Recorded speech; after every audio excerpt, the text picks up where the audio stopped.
Hey guys, welcome back to my channel. In today's video, we're going to be making this very full maxi headband with elastic. So I got a request from someone close to me a few weeks ago. She was asking me to make a very full scrunchy headband for her without, the plastic headband. So I decided to make this very gorgeous bedazzled maxi headband. I've made something similar to this in the past, but this particular tutorial has a few, changes here and there with the measurements and all of that. So I thought, why not share with my family members on here on YouTube? So if you're interested in knowing how I made this very gorgeous headband, make sure you stick till the end, hit the subscribe button if you're yet to, and all that good stuff. Let's go.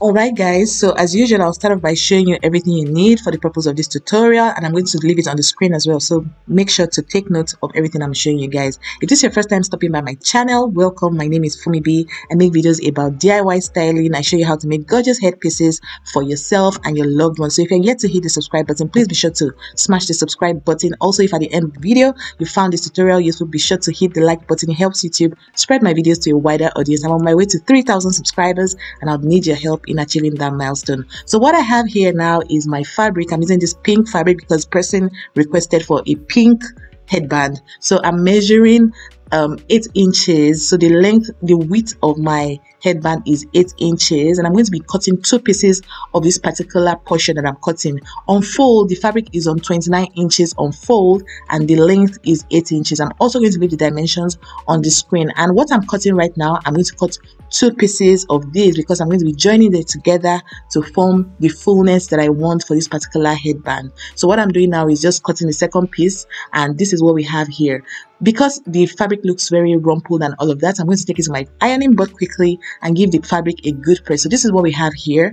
I'm going to be joining the fabric together on the length. So along the length, I'm going to be sewing the fabric together, and that's exactly what I'm doing right here on the screen. For those who don't know how to, pedal their machine, I don't know if you guys will want a tutorial on how to run a sewing machine. If you'd be interested in something like that, let me know down in the comment section so I can just film a quick tutorial for you guys. So yeah, what I'm doing here is just joining my fabric along the the length, the edges, and this is what we have now, and I'm turning it inside out. Like I said earlier, I've done something similar to this, but because this particular headband is fuller and the dimensions I'm using is slightly different from what I did in the previous video, I'm just filming this tutorial again. So that's why it seems as if I'm moving very quickly through this process. If you've not seen that my previous tutorial, I'm going to leave it somewhere on the screen, so feel free to go check it out after watching this video. So what I'm doing now is I'm taking my fabric to my ironing board to bedazzle it, and I've shared in a couple of my other videos, for bedazzling my fabrics, all I use is my regular steam iron, and I'm going to show you exactly how I normally go about it. I don't think I've ever filmed the process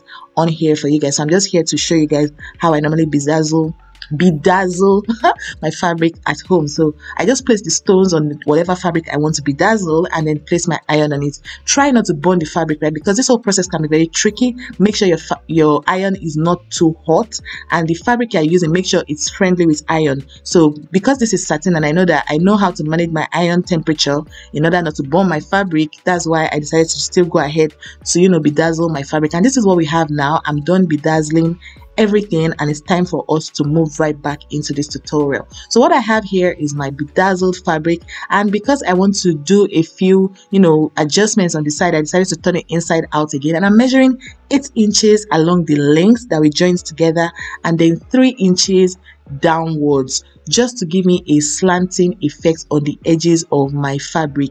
I'm going to peel off the stones on the areas where my sewing machine is going to be running through, and then go ahead to join it together on this dimension that I'm marking now. So I'm using my chalk to just mark where I want my sewing machine to run through, and then I'm going to remove the stones. I already did that, and yeah, I already did that on my sewing machine. What I have here is my elastic casing, the lining for creating the scrunch effect, and the elastic I'm using a 2-inch elastic for the purpose of this maxi headband. And what I'm doing now is I'm passing the lining that I showed you guys earlier through the headband that I bedazzled. So the main scrunchy part of the headband, I'm passing this lining through it, and the lining I already shared the dimension previously, so feel free to rewind to go see the dimension that I used for the lining. So what I'm doing now is just securing the lining inside, you know, the scrunched up part of the headband, and I'm going to take it to my sewing machine just to sew it together. If you've been enjoying this video so far, please be sure to give me a big fat thumbs up. If you've made it to this point and you're still yet to, you know, smash the subscribe button, please do well to hit the subscribe button. So what I'm going to do now is I'm going to sew my lining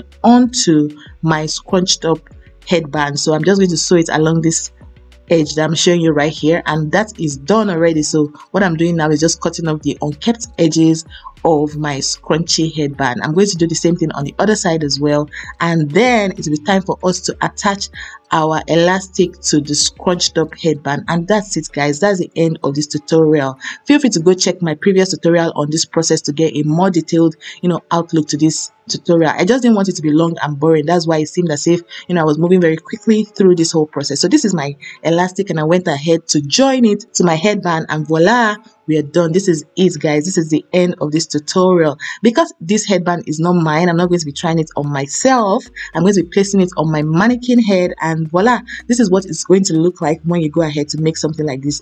You guys, let me know, is this something you think you'll be trying on yourself? Do you like the fullness of this headband, or do you think it's too full? Let me know your thoughts down in the comment section. But the owner of this headband absolutely loves the outcome of her scrunchy headband, and she was so happy. And yeah, this is it, guys. Please be sure to give this video a big fat thumbs up. Subscribe if you're yet to subscribe. Share with your friends that love to make DIY tutorials. And yeah, I can't wait to see you guys again on Sunday. Bye, guys. Mwah.